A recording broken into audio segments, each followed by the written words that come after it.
Now these are some Android tips and tricks, because well, why not? And the first step is screen pinning. Now if someone asks for your smartphone and you do not really want them traversing through different applications on your phone, you can really lock them inside one. Just go inside your smartphone's settings, security, and the screen pinning option should be lying around.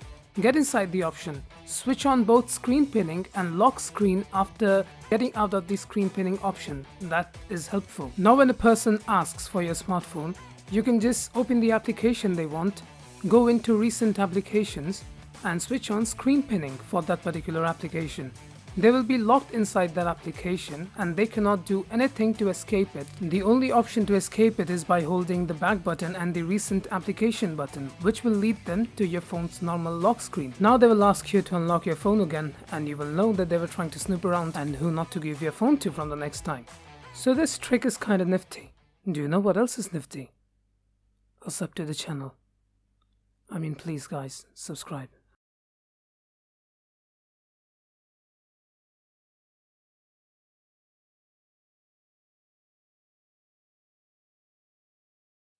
Okay, moving on. Next we have split screen. If you have a good amount of RAM on your smartphone, preferably 6 GB or above, and you have a fast processor, you can run more than one application side by side at once. Now for most of the smartphones, you do not really need to go into some separate settings. You can access this menu just by going into your recent applications tab. Now there are many applications that do not really support this mode, but most of them like browsers, WhatsApp and notes do. This mode is especially helpful if you want to take digital notes. It just makes the process a lot easier. Now third up on this list is different kind of volume settings for different kind of sounds of your smartphone. Now your smartphone has 3 different kind of volumes. One is for ringers and notifications, 2 is for alarms, and 3 is for media playing. Now you can really keep different levels of volume for all 3 different kinds of volume of your smartphone. It can really save you from a lot of embarrassing public moments when you don't really know what is in the media file and you click play on it and it's something absurd that you don't really want everyone to listen to. Now next up on this list is Google's Smart Lock.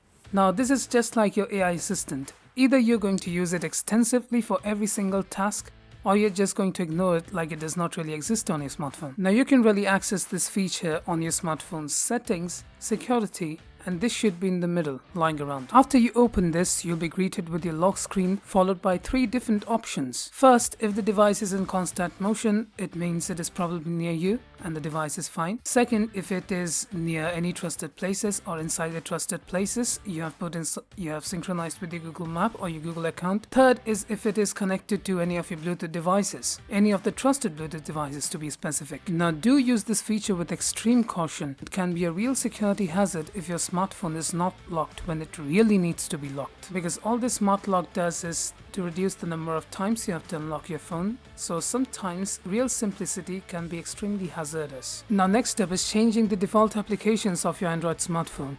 Now this can be a pretty useful trick if your smartphone does come with a lot of bloatwares. There is a chance that most of the default applications will be set to those bloatware applications to steal your data. Well, then you can just go to your smartphone's settings, app management, default applications and change to whichever application you've installed. Like for some reason I have 4 browser installed and I don't really know why, so of course I'll set it to Google Chrome. Well, next up on the list is one-handed mode.